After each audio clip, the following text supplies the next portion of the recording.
CEO of Kansas City Friends of Alvin Ailey, and on behalf of our organization that is proudly celebrating our 35th year, I want to welcome you.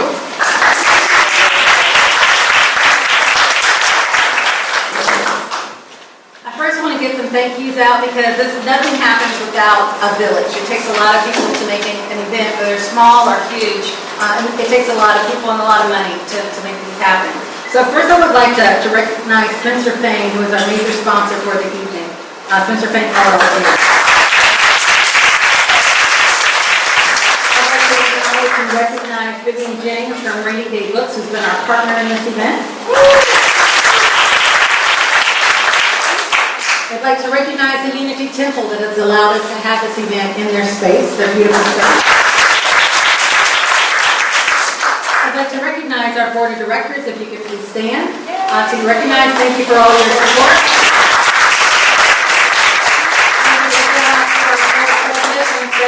Thank you very much. I want to say thank you. I said it before, to the hardest working staff in Kansas City Friends of Alvin Ailey staff. You can stand to be recognized.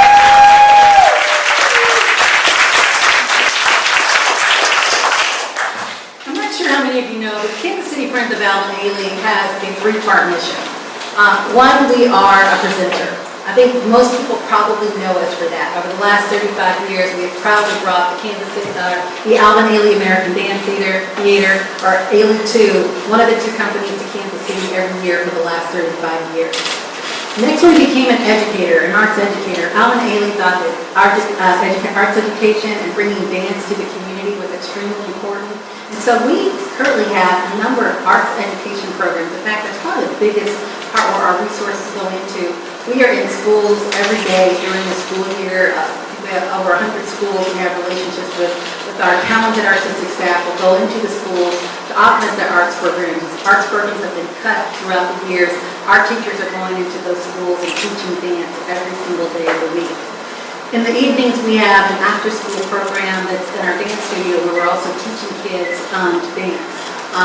We're about to launch our fall program. We have about 21 classes that we offer during the week. So look for an announcement on that coming up soon when we'll start fall registration. And finally, so we're a presenter, we're an educator, but we're also a unifier. And by saying that, we feel that we are modeling behaviors that we want to see the community model. We want to bring people together. We want to celebrate diversity and inclusion. And so we like to see ourselves as an organization that is modeling that behavior. This event tonight is part of that third leg of the school of trying to create a conversation around diversity, inclusion, acceptance. And so we hope that by the end of the evening that you're feeling inspired and hopeful and that you really enjoy the discussion that we have tonight. I want to, before we start the program, I do want to draw your attention to the program that you have. Hopefully everyone, if you don't have a program, will get you one. We're going to have a discussion with Vivian and Michael. I'll introduce them in just a moment. It's going to be wonderful. We'll have some Q&A that will follow the discussion. And I also want to just point out, if Kansas City Friends of Alvin Ailey is a nonprofit organization. If you feel so inspired, we'd love to get your donations, and you can text to give if you'd like. And then I want to call your attention to a big event that we have coming up on October 25th. We are having our annual Race, Place, and Diversity Dinner. This is the third year that we have actually had this event. It is the event where we actually do celebrate champions of diversity and inclusion. This year we're bringing former NAACP CEO and President Ben Jealous, who will be the recipient of our national award. And we're happy to announce that this year we're going to have a second award, the Community Award, and Allies for Racial Justice, the organization here in Kansas City, will be the recipient of our first Community Award. I don't know if you all are familiar, anyone familiar with Allies for Racial Justice? They were started in 2016, grew out of St. James United Methodist Church and Church of the Resurrection. They were created because of all of the police brutality against African Americans. And their purpose is to really try to bring communities together to build on relationships and build authentic relationships. So we think it's going to be a great celebration. We hope you will come out and join us on October 25th. And you can see on your program here where you can go out and find tickets. So I'm honored to introduce to you tonight Michael Arceneaux. He is our author that we are featuring here for our author series, which we also do this annually as well. Michael is from Houston, Texas. He is a graduate of Howard University in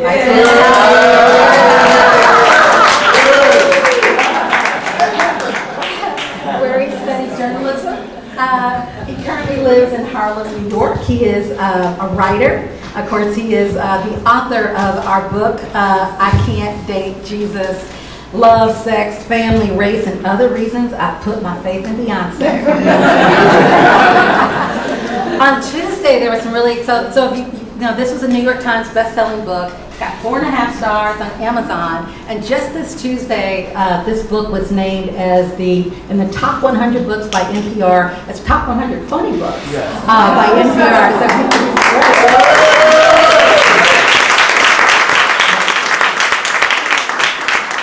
Additionally, he is a regular contributor to Essence, MTV News, NBC News, Esquire, among others.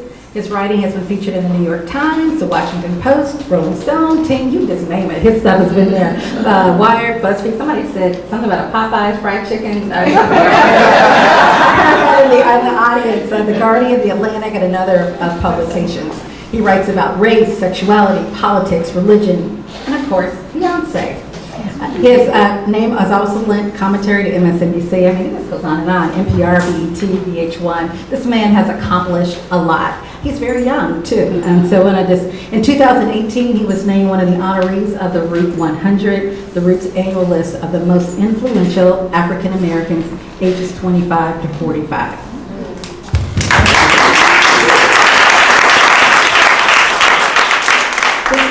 Will be moderated by Vivian Jennings. So I will tell you that I said, Vivian, give me a bio. I want to talk about you. She says, do not talk about me. Just say that Vivian Jennings is the president and founder of Rainy Day Books. I wanted to say more, but that's a big deal because everybody knows Vivian Jennings and she does amazing author events in Kansas City throughout the year. So please welcome Vivian.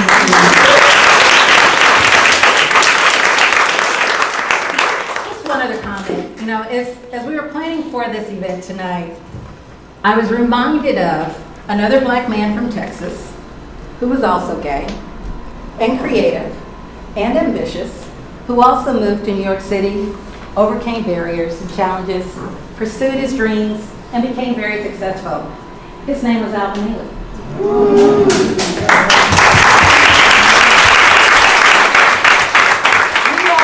We are because he was. Please welcome Michael and Vivian.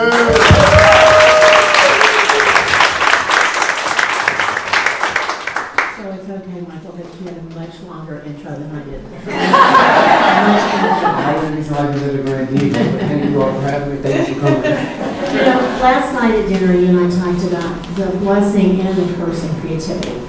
And that a lot of creative people say, you're not going to make enough money, you're not going to be successful, and, you know, so they say, pick something else. So did you think, I want to be a writer, I know I can be a writer, I'm going to be a writer. And did you? I actually wanted to be a talk show host that I mentioned in the book, and then I kind of fell more into writing. I recently had an uncle who died around the table. I wrote the second book, and it's the second one I have coming out next April. And I remember him asking me, when you gonna work in a building? And that was his way of asking, when are you gonna actually get an actual job that I can identify and for me, a lot of the second book is about dealing with the guilt of wrestling with chasing a dream people like you can't afford to have. And there are some costs to that, emotional in every way that you can think of. But I think there is a real way to make a living doing something that you want to do. You have to be honest about what exactly that would take, how much money you can make in insurance. You have to become an adult. There really are a way. And I think for me, I've always been an asterisk because I appreciate that younger people are now asking me, or even people who have found themselves in the gig economy, which it didn't have the name when I entered it, but that's exactly what it was. I graduated during the Great Recession, and when media realized they didn't know how to make money anymore. So it was a lot happening at the time. But I think if anybody wants to make money from their passion, particularly in writing, there's a way to do it. You just have to really sit down. How much debt do I have? Or do I have any debt at all? How how much money do I make? How much will insurance make? Where can I live? I think there are opportunities to still make a living, but you really do need to be realistic, because I wouldn't wish that life on anyone unless they're actually prepared for it. But I do think it can be done. And it's taking me a lot longer than I would have liked, but I am overcoming. I have to remind myself of that sometimes, even in these moments, but it can be done. You just have to, again, be honest with yourself.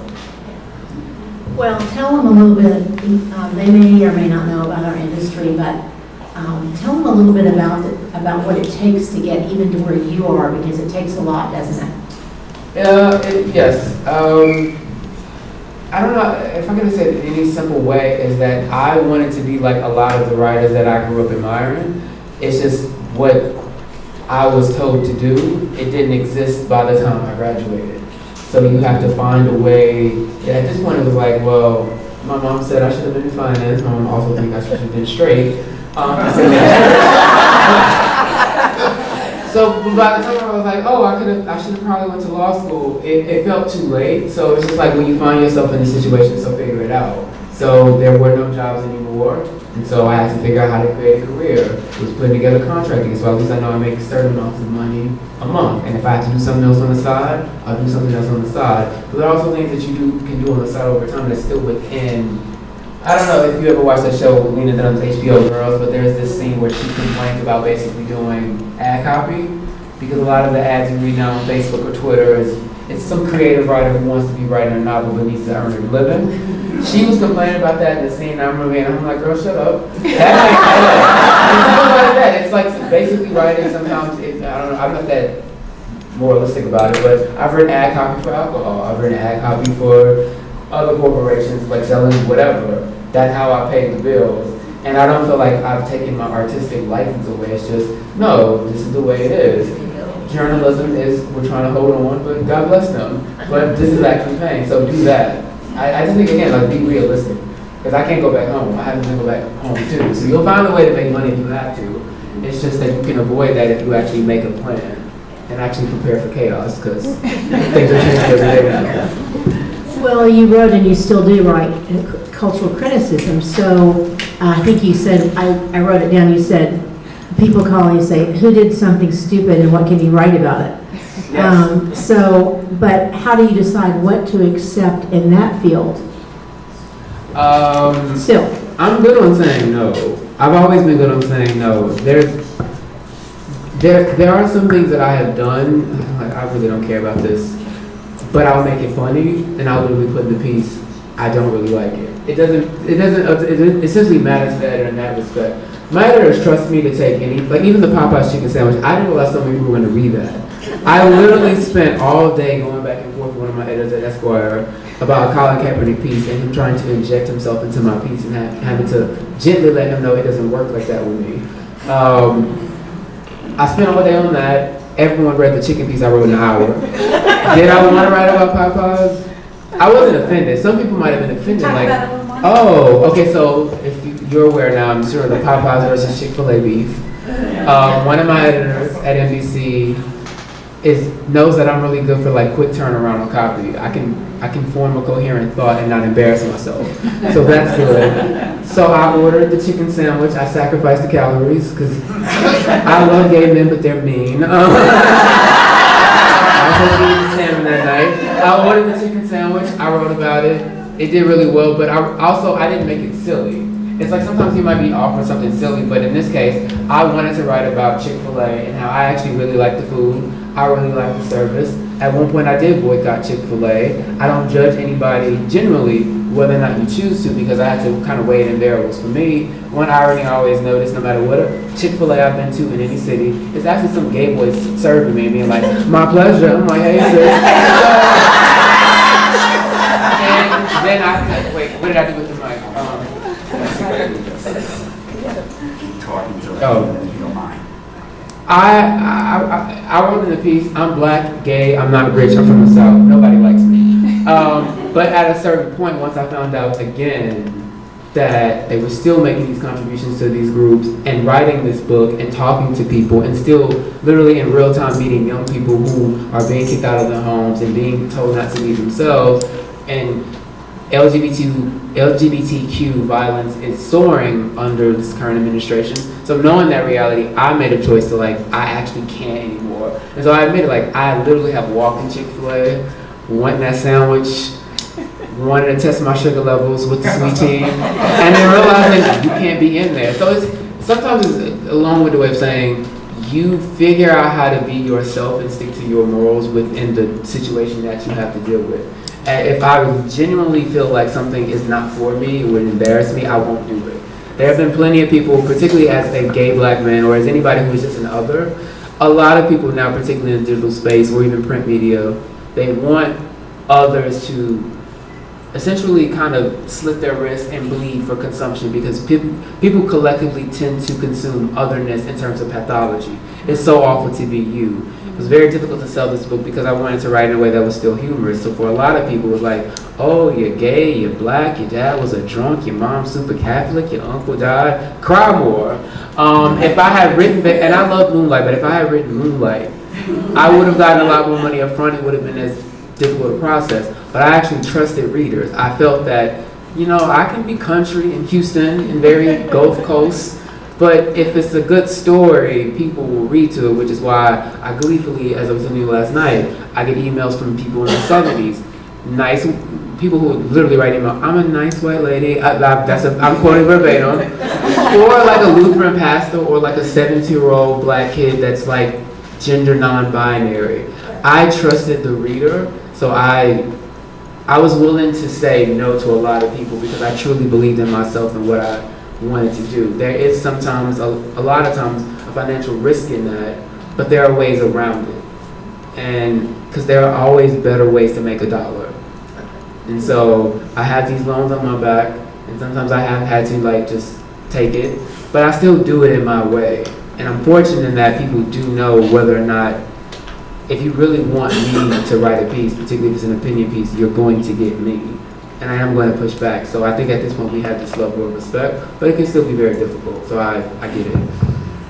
You're writing a lot of cultural criticism, and then how did you decide to write this book as a memoir, actually? I've always wanted to write memoirs. I really like David Sedaris. Actually, for me, I never really read.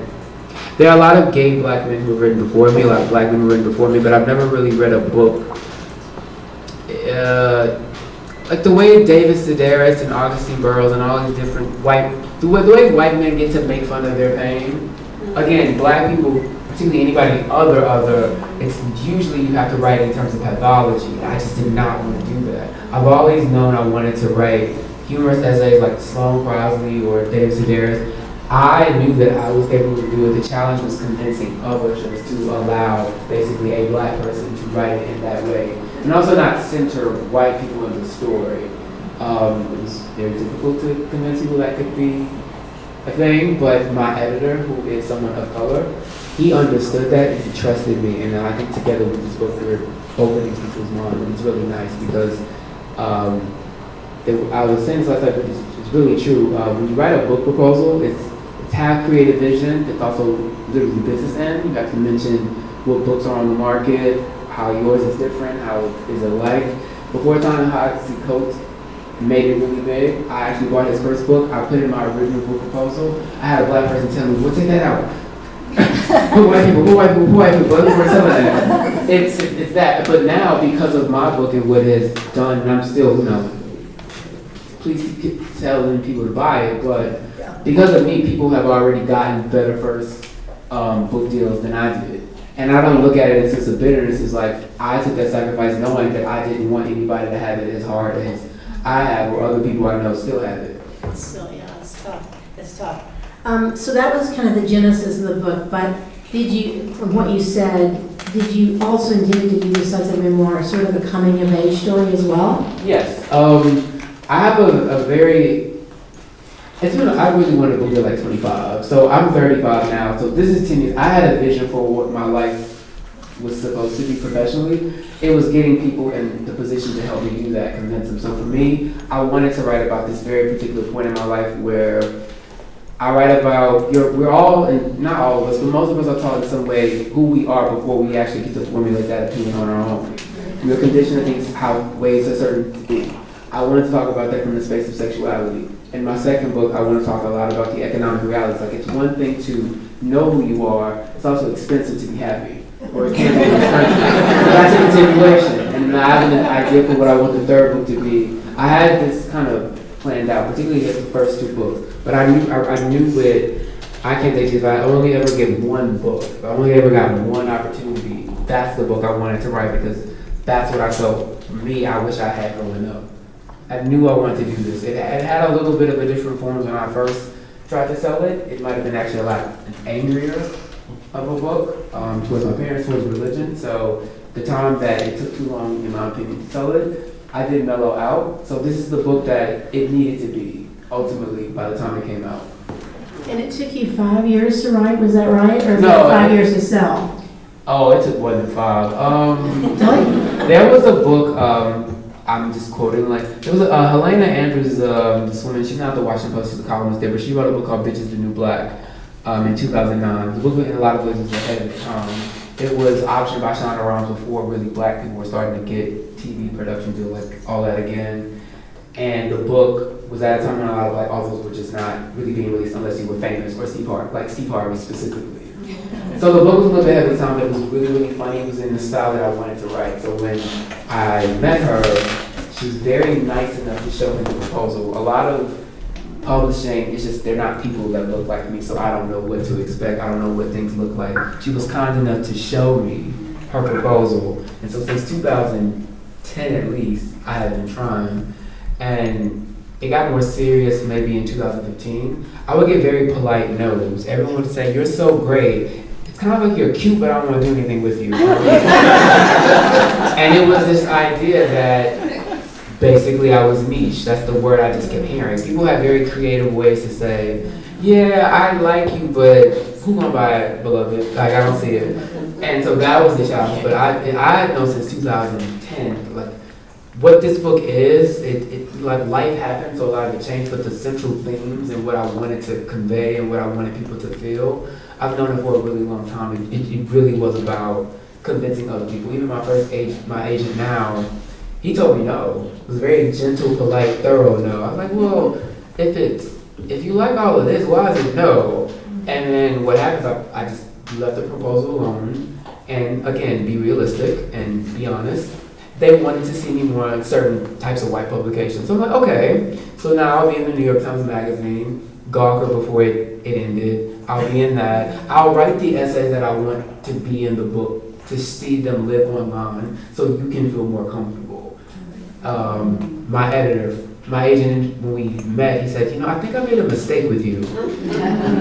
It's fine. And even then, it took an extra year because so many publishers were like, I love this book, literally naming people from the book, from the proposal that ultimately in the book. I hate him, I hate how he did it wrong. Yeah, I can't buy it though. A lot of them actually sent me very nice emails to say they were wrong, including a very fancy agent who solicited me and then was like, oh, I don't see it, never mind. He wrote me last year to say congratulations. And admitted he was wrong, which is not usual for that time. Yeah. I told you last night at dinner that I met the woman who declined to buy the girl with the dragon tattoo. Very sad. Very, very sad. Kind of poor, too.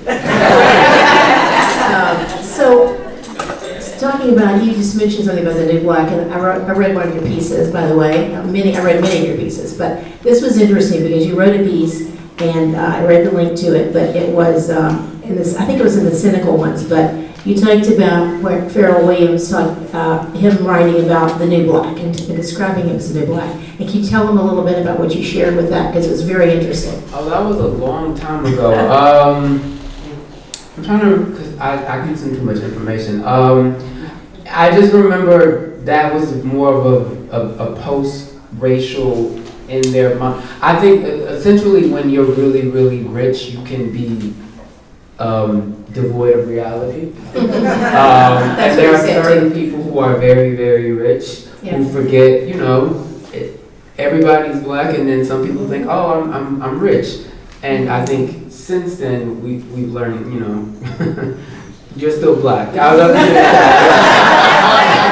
you. No, you don't hear any of those people say I'm new black anymore. Right. It's just black. They don't see the difference. Well, what he said was the new black doesn't blame other races for our issues, and he said it's a mentality. But you said, and there was an expletive in there, but beyond that, you said we don't have the luxury of residing in his tax bracket, and then you said more importantly, when discussing race and racism, you need to look at things from the collective. Anecdotes mean nothing, especially when compared to data that proves just how race still really matters. That sounds like me. I thought it was great. That was a long time ago, but yeah, it was this. Him saying we don't blame other races is basically the new black was like a new term for like a collective trope that has since again been proven to be a useless way to think because the current climate, you're just black. So there's nothing new about it. Doesn't matter what your tax bracket is. Only so much can protect you. You're still black. I'll leave it at that. And I probably did have an explicit. Question, then I'm going to ask you something else. Did you write the book then chronologically? I mean, was that, it was a collection of essays, but did you write it chronologically like it does in the book? My editor there's only one chapter where I divide by year. I didn't think it needed to have the division by year, but it's mostly it starts from my childhood. It doesn't go year by year, but it begins with my childhood. I learned what I thought it meant to be gay, deaf, shame, sex. I bring up how I was approached with priesthood. I write about being in college. I didn't really come out until 21, so from like 21 until basically 30 is when I kind of outlined what that process was for me. Okay. And how by the time, and I do begin the book with which it had already been written, but I ended up adding because I went to a church that I wish I had seen when I was actually looking for a church. It was a church where I didn't feel like I was actually just tolerated, I was actually accepted. So I wrote about that experience, I wrote about how vital that is for other people, but at this point in my life, I didn't. So it starts more present day at the time, and then it goes back into the history. Well, the first main subject you go into is faith, and your mother was still is a very, very devout Catholic. Yes. So you were you talk about sort of being a recovering Catholic, but not really. But you just left. You left the church, and even though she said, please, please, please go, you said no. Yeah. I did go to mass with her for Christmas in December. Yeah. Oh, wow. Well, she stopped pressuring me by then. Yeah. So I said, you want to church? Yes. You want me? I can come with you. You don't have to. Oh, I don't? No, I'll go with you. But my sister's like on the side. She's so happy you came. She's trying to act like a thug. She's happy. and I did that for her. But it was interesting because it was kind of sad to me because everyone was older. I could tell the only young people that were children who were forced. And it felt like the church that I write about at the beginning of the book in Harlem, it's full of young people. It's a diverse group of people. It's all of these women who are actually clergy outside of like the one guy. And I felt like I went back in time when I went to mass with her, but I'm actually glad I went to her because none of us are getting any younger. A lot of it is about meeting people where they are. And I thought it would be something nice that you could appreciate. And I was just curious to see. I noticed they changed a little bit of the response. Like, oh, I don't got it anymore. Some new stuff. I'm not going to learn it because I'm going to go back, but that was nice. I thought it was a nice thing to do. Well, it was the First Corinthian church in Harlem that you went to, and you said because what it was is there was not just tolerance, there was actual acceptance. But you didn't decide you wanted to go there because you were just still deciding if you wanted to do anything religious. Even at praises at home. I think church is really beneficial to a lot of people. I genuinely see the benefits of faith in church. I think for me, it's just no longer what I need to fulfill my faith. It doesn't like I don't pray. It's not like I talk to God. I didn't, by the time that I was looking for some space to actually make me feel like I could merge who I am with what this is, I had already figured it out on my own, and I elected to not. Like I've been to the church maybe once or twice since what I wrote about in the book, but I'm not a regular churchgoer. I actually I interviewed the pastor. We talked more at length. I really like him personally. Yeah. It's not that I don't believe in God, but I just think at this point, some people can go back home and some people can, and some people find their own way elsewhere. So I wanted to at least acknowledge that there are spaces for people who are looking for that, because I think it's important. But for me as an individual, it's not what I need to feel spiritually fulfilled anymore. That's just not the space that I'm in. So I'm not going back, but I'm glad that space exists for other people who are looking for that. Well, you wrote in another piece that 52% of Catholics have been leaving the church, and a lot of them do not come back. So, well, Catholicism has its own specific problems outside of, like mine are very specific, but I just think that the crisis, just the fact that in general they're not very modern, and I've read about Pope Francis. I think he's basically, he's a very nice, he speaks very nicely about what is essentially still the same Vatican principles. Like he's nice and he says nice things, but then he backtracks and says something else. Not even a backtrack, he has an addendum. He still thinks trans people cannot be godparents. So for me, I can't go into that space ever again and like consider myself a Muslim, because I don't mean some of my closest friends are trans, but I actually have trans friends, like really close friends who could easily be my child if I have a child, be their godparent and not take anything of it. So for me, it doesn't make sense. But I think for a lot of ways, I don't understand why women aren't priests. Right. I don't understand the rule about, and let's defend the Catholic, sorry, but even abstinence, because that's not actually a traditional rule for the Vatican. Like they used to be bishops, and the thing, I took real interest in trying to learn my faith and trying to find a way to still exist within it. But I think you have to meet people who actually want to have that dialogue, and in that case, there's a lot of people who are at least in control of Catholicism don't want to have that dialogue. So for me, what is the point? Like my mom misses Mass in Vatican and Latin. Ain't no point talking to her no more. It's just like, hey, how's the weather? Her birthday was yesterday. I called, good son. We can talk about Nita Baker concerts, what I go to, the Janet show. Don't bring up the rosary to me, girl. I'm not gonna do it. But I will take the holy salt if you send it to me. But other than that, I'm good. and was part of it that you really wanted to believe in yourself? Yes, I mean, it's not. I don't mean that in like a narcissistic way. I believe in God. I look around and can't think that there's not something bigger than me. But how I choose to feel about what that is bigger than me and how I want to let that dictate my life has just shifted. So I see God in me, I see God in other people. I want to be good by people, I want to be generous, I want to be kind. I want to remember the good things I actually like about the religion I was brought in, which a lot of it's still so much shame is attached to it, but I do remember the essence of who I was raised to believe Jesus was and who I found Jesus to be on my own. But for me to go week after week, or once every month, on Christmas holidays, no, it's just not for me anymore. You wrote a funny piece about that they had a Kickstarter campaign to rewrite the Bible for the queer Bible. I was laughing at it. No, I don't.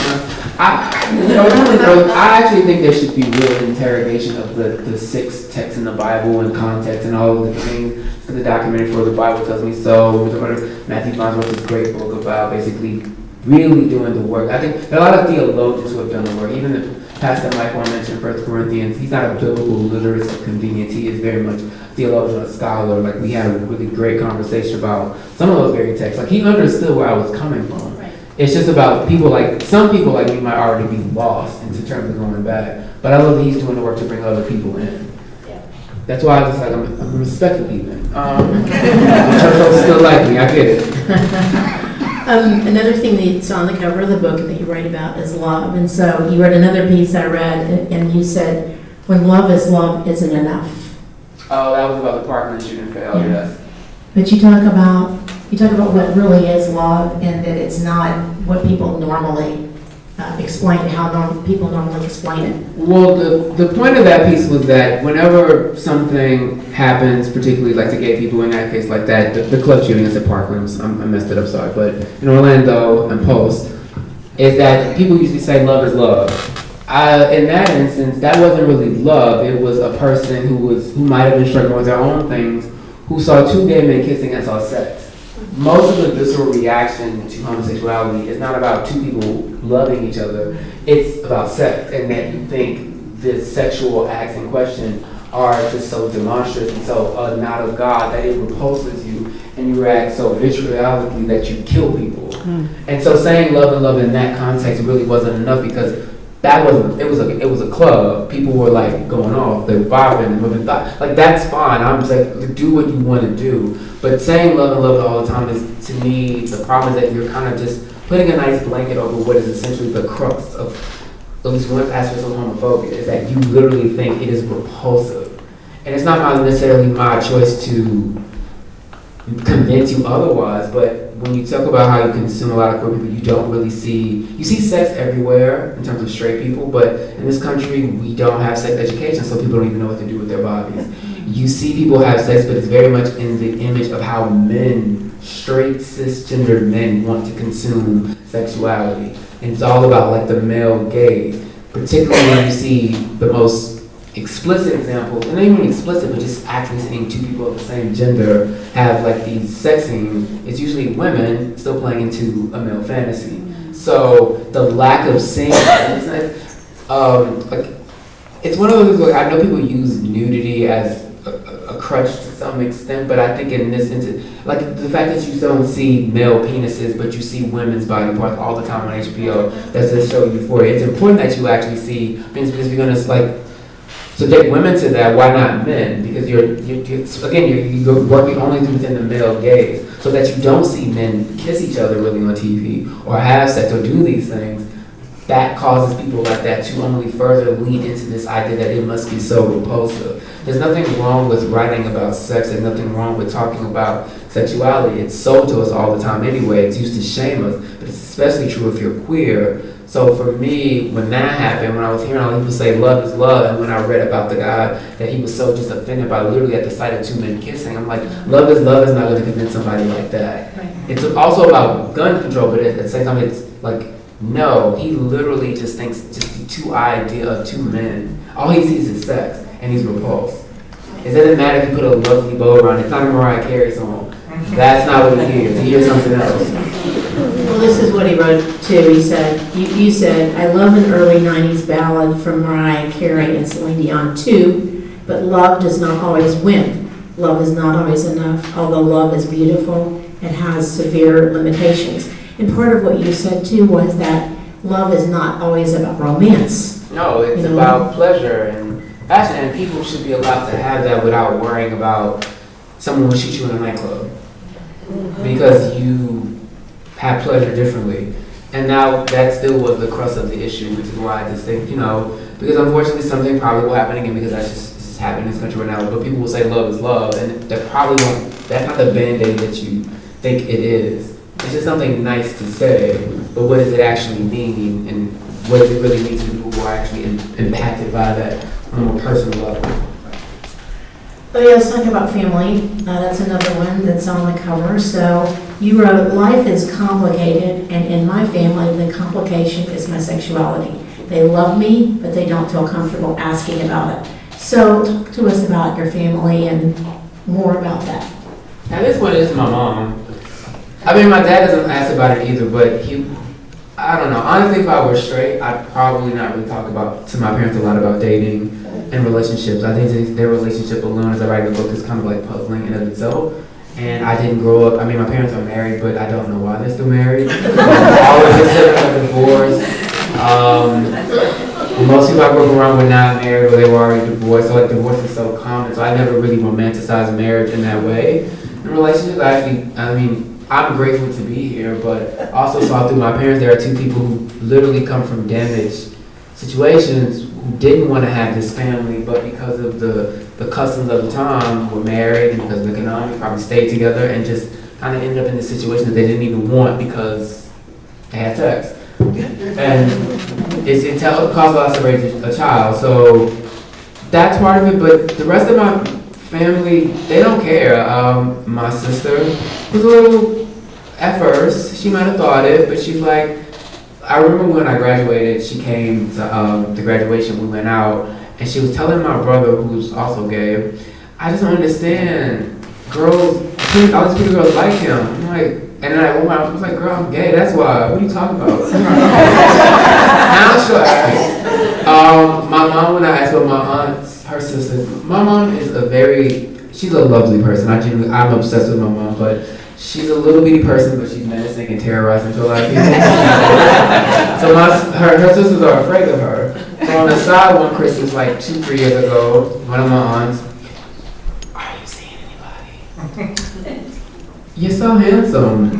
Why not a man? I was like, oh, you're judging me for not having a man. This is really sweet. I don't like, it took like till 33, but I feel shame for being single. Thank you.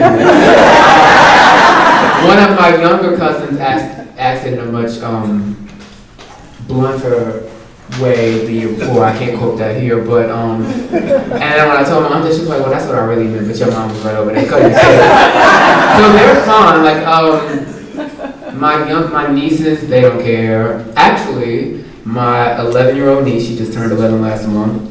She sent me a happy pride text. And it taught me a lot about how homophobia works, because I remember when I was in Houston taking care of it, like my sister went out, she said something about gay people, and I'm like, I'm gay. Like, is that what and she went home crying because she said, I didn't realize Uncle Mikey, I don't want him to think I don't love him.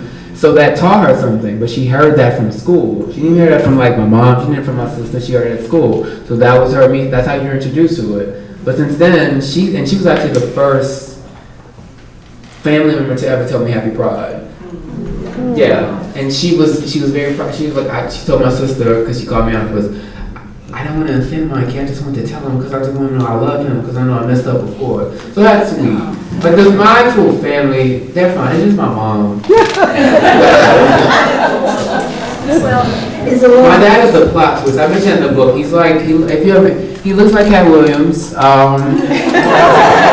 He threatens to stab people for me, which is sweet for him.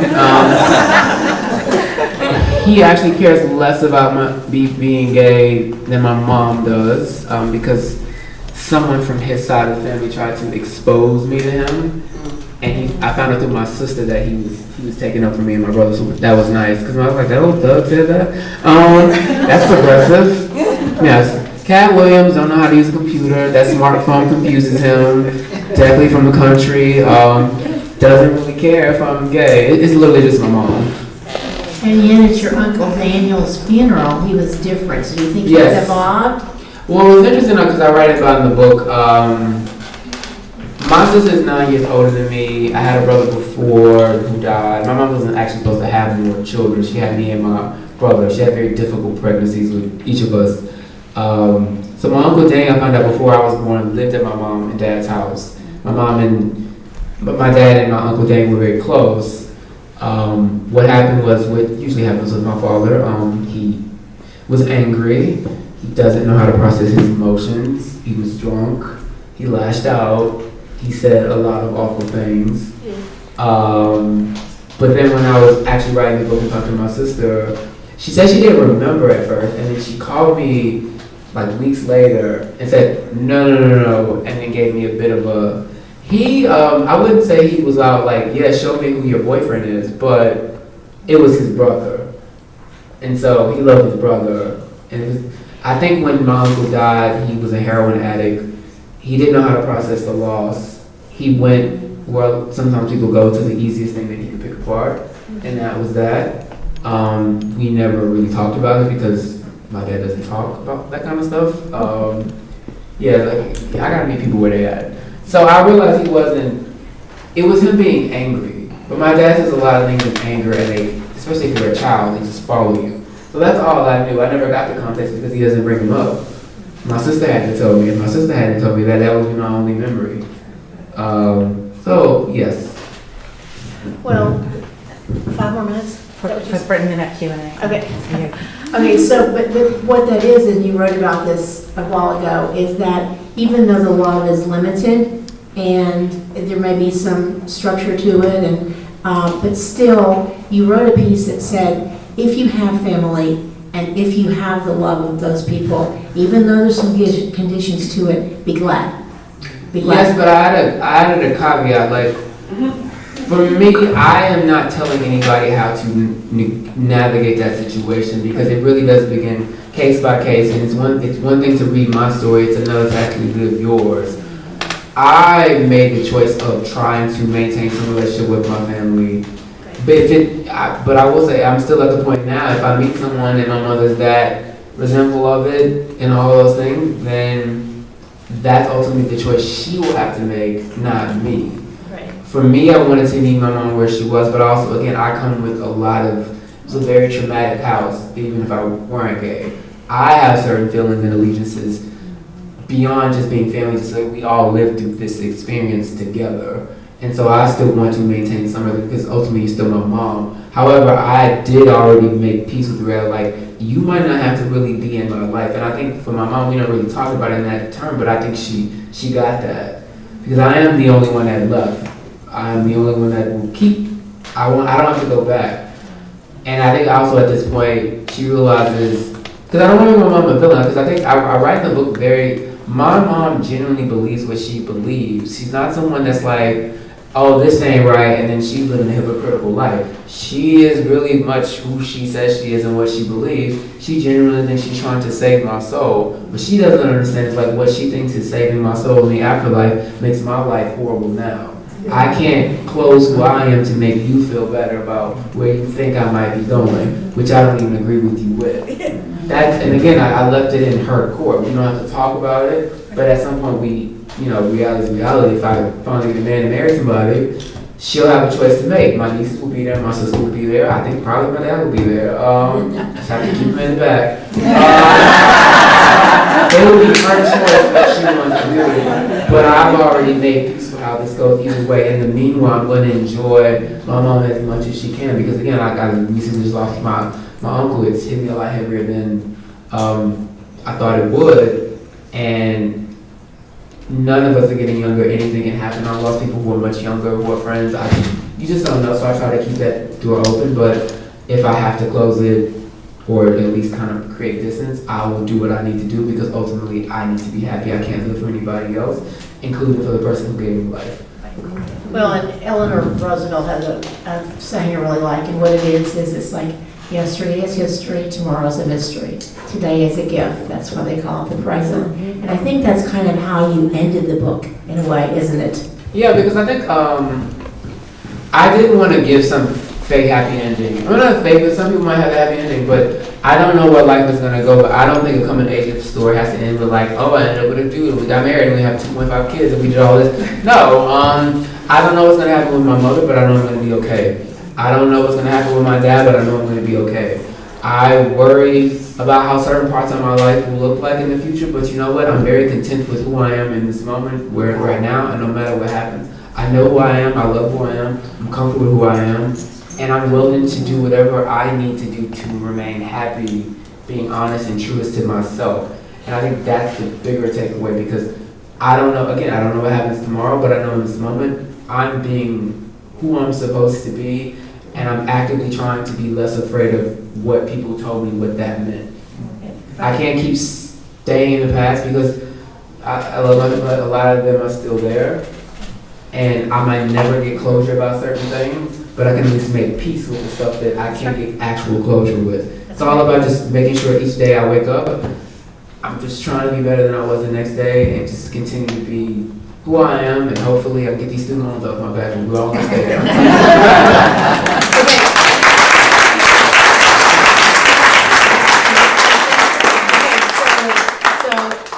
So I've grilled them enough, so now you all get to do that. You get to ask some great questions. So, does anybody have a question? Oh, really? Come on. What are your thoughts on Okay. gun violence? Yes, You go brought ahead. that up. What are your thoughts on gun violence? Gun violence.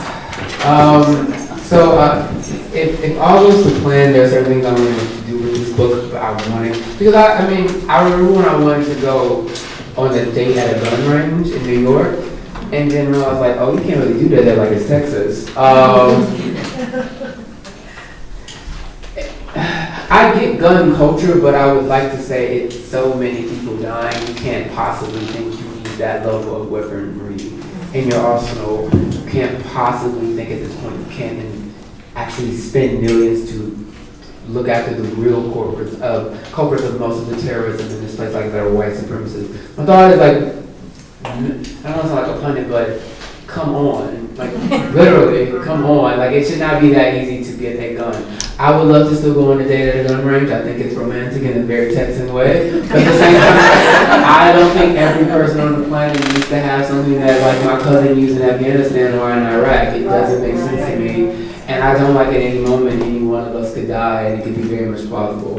When I was in El Paso, when that shooting was happening, I was in Las Vegas, literally looking at the area of the other mass shooting from before. And the fact that I lose count, it's insane to me. So, yeah, let me go on a date with Bay at the gun range, but yeah, not everybody should have a gun. Okay, yes, ma'am. How do you feel about making that transition from Houston, where you grew up, and that's your foundation, and living in Manhattan or New York now? I really like Houston, but it's not where I would prefer it to be yet. I do like nowadays, I don't think anybody has to go to New York or LA to be a writer. You do most of it online, you'll be fine. You might as well do somewhere with a low cost of living. There's certain parts of New York that I really like, but also I have a bigger and ever expanding appreciation of Houston because it's very much a small town and it's just a very small, big city. So I was exposed to a lot more diversity, then I realized I was more prepared for certain things. Then I realized because literally 1 in 4 is foreign born, so I might be horses, I might be at the rodeo, I might be really country, I might be eating deer sausage, but if I go to New York, I'm like, whatever, like this is not that different. I just have to learn how to say I'm not Dominican. Soy Dominicano, I'm good after that. I like New York because I think it will allow me the space to just kind of be completely myself without the family baggage.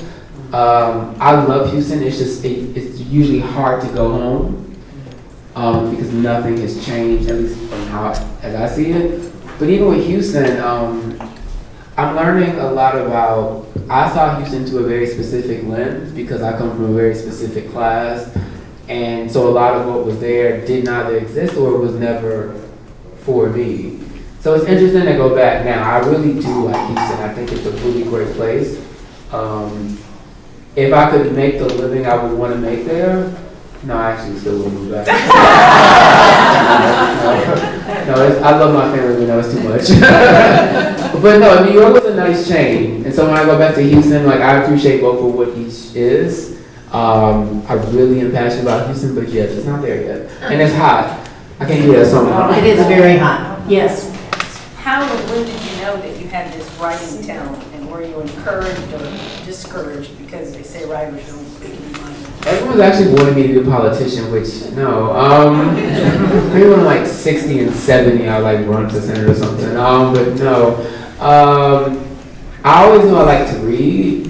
I knew I wanted to write books maybe in high school. I think one of my teachers, Mr. Carwell, was a Howard graduate. He was my English teacher. He was very encouraging of me with my writing. The year before, Mr. Piggy, my English pre-AP teacher, was very encouraging in my writing. I think in high school, I wanted to be a news anchor, but at the time, news anchors couldn't be opinionated. So it wasn't like, I'm like Arceneaux with I'm like, oh, that's not gonna work. But I remember it was like, oh, you could just scream, it'd be fine. But I had that vision. I wanted to be a news anchor. I kind of fell into writing in college because I realized I'm too maybe mouthy to do the news anchor thing, but maybe that can roundabout way later. And then I ended up interning at a magazine that is now deceased, like many magazines. And then I interned at MTV News, so I saw through online. I'm like, oh, this might be able to actually be something tangible. And I actually had some insecurities about myself being on camera. That pushed me into writing. In hindsight, it was just goofy and silly, but me being very opinionated about everything was a way to make a living, at least online. So I kind of fell into writing full time. I knew I always wanted to write, like write books specifically, but writing full time is something I fell into because, I've been doing it now for at least a decade professionally on the internet at that speed and that volume, and I'm surprised my head hasn't exploded now. So why do you think your faith in Beyonce? Talk about Beyonce. Yes. So Saints don't really jump me afterwards. That's like I'm just joking halfway. I just genuinely love Beyonce because I love people from Houston, but just more. I mean, she's obviously made it, she's Beyonce, so we get it. But I've been faithful since 1998, but what I've come to like appreciate about her over time is that unless you're really from Houston and you know the culture, you don't know how subversive she's been this whole time. And so even with the second album, like she did what she needed to do, the first album, to get everybody in because y'all didn't support Work It Out, it's fine, nobody remembers it, but a few. But, you know, a lot of black, I saw you, he knew. I mean, like, the black people are particularly told that you need to kind of wash down who you are to appeal to white people and everybody else. Everybody has to make sacrifices to appeal to a broader demographic. But ultimately, I don't buy into the notion you don't need to be who you are to attract other people.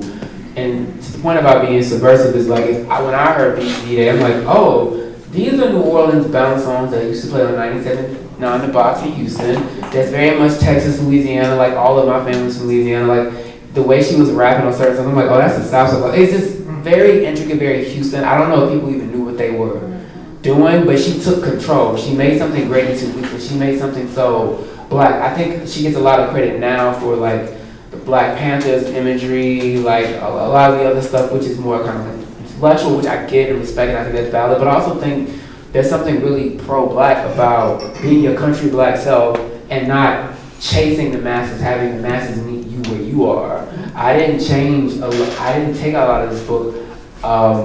One person I remember, a lot of people have said this, older white people who don't know what references I'm making. And like I had to Google. I do that every single time I'm reading something like, what the hell are they talking about? Like, I don't know. And I'll look it up. And you know, I'll look it up really quick for a second. I'm like, oh, okay, I get the reference. And then I keep reading. We all use, if you're used to doing that, it's not expected of the majority to do that for you. I think Beyonce has done that a lot in her ways. And so for me, I try in my own way to model that, be my country black Houston self. Just be good at what I do and let people receive it. If you genuinely want to just enjoy a good story for a good story, if you want to enjoy good music for good music, you want to enjoy a good film for whatever it is, it doesn't have to bend to your will and your mores and customs to get you to like it. If you're actually that open-minded, just be good at what you're presenting again. And that's what I take from her, just because she's so Houston and so country and so black. And I really just said that as a compliment because like she's herself. And she literally, like, she had to do what she had to do to get in there. But even then she didn't sacrifice that much of herself because again, from Houston, I know what all of this is. And she's herself. Like, I'm glad I didn't dilute who I was in this book. If I did, it wouldn't be what I wanted to be, and it might not actually even done as well. Because if you've read me over the years, you know I have a very specific voice, and you know that I don't sound like me. So I wanted to be true to myself. It came at some cost and sacrifice, but it proved worth it because I wanted to do what I wanted to do. Now I just need Beyonce to acknowledge me, but we're almost there. Almost there. Anybody else a question? I love the title of the book. Mm-hmm. Can you talked a little bit about Beyonce. Can you just talk a little bit more about the title? The title, I Can't Date Jesus, is based on a conversation I had with my mom, where I came out to her more than once apparently. But there was an instance, I didn't put this specifically in the book, but I write about the encounter. I didn't use the exact time, but when Sherry Ship was on The View, she was accused of being homophobic because of some comments she made about, I put it like this, there's a difference between the way black gays interpret something and white gays. And it's very easy, because it's in the national media narrative, to caricature black people as being demonstrably more homophobic and transphobic than everyone else. When, like, if you look at Pew data, even back from 2012, black people who are a much smaller portion of the population have always self-identified more as LGBTQ than even white people in other groups. Actual queer parents are mostly poor black lesbians in the South. A lot of trans people are women, black women, which is why I don't know, I'm dying at the rest of it because we just more pronounced. But we get considered, I mean, black homophobia is painful, but all homophobia is painful. It hurts more because it's you, but if I were white and only around other white people and that's who I experience homophobia from, I would magically then assign it to other black people. There's a lot of nuance to that conversation. But nevertheless, I was saying the way white gays interpreted Sherry Shepherd, they were trying to make her out to be that part of the caricature. And what she was essentially saying was, I was raised to think the worst of gay people, but I have these gay people in my life, and I don't know how to reconcile both, but I do know I love these people in my life. So when she was being called this day, she didn't put, they didn't know that if her son died, it was actually going to a gay white guy.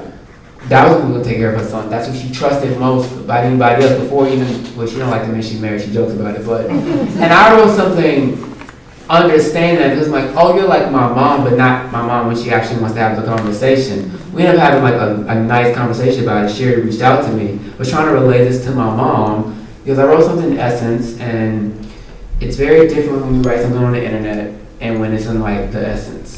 Because she black, she getting her hair done. It's like Arceneaux, we have the same face.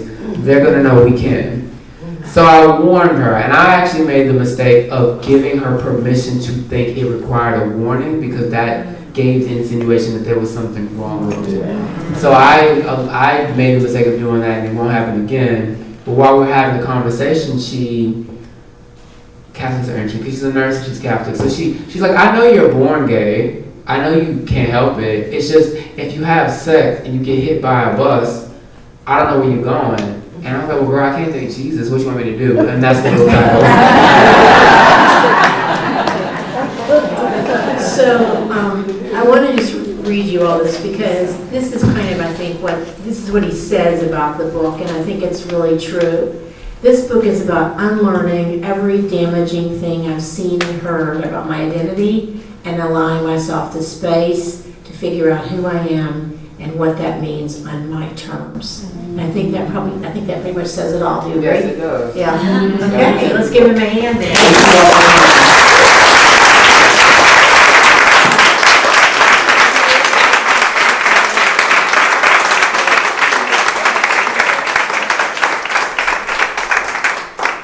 Thank you both. That was fantastic. Vivian and Michael, you were awesome. Thank you so much. We want to thank everyone for coming out tonight. You may have noticed on your program. There was also a thanks to Eddie V's. Eddie V's has offered to extend their happy hour rates tonight after this event. So Michael, if you haven't gotten your book signed, I think there were a couple books that maybe weren't signed. There are hands of people who haven't had their book signed. We can stay a little bit to sign those books. And then if you'd like to head over to Eddie V's, you can get happy hour rates. The reservation is under my name, Melanie Miller. They got some seats over there, and so feel free to go over and do a social hour. I think it's the Mighty Bison are planning to come out tonight. Yeah, we got a lot of bison in it. So again, I just want to say I think this has been a really terrific conversation. Jack's talking about Eddie V. Wait. It is a terrific conversation. I think we really hit on some very relevant topics, really made you stop and think, and I hope that as you leave tonight that you'll take some of the good thoughts and ideas that you heard tonight and share them with others. Thank you again for coming, and please continue to support Kansas City for development.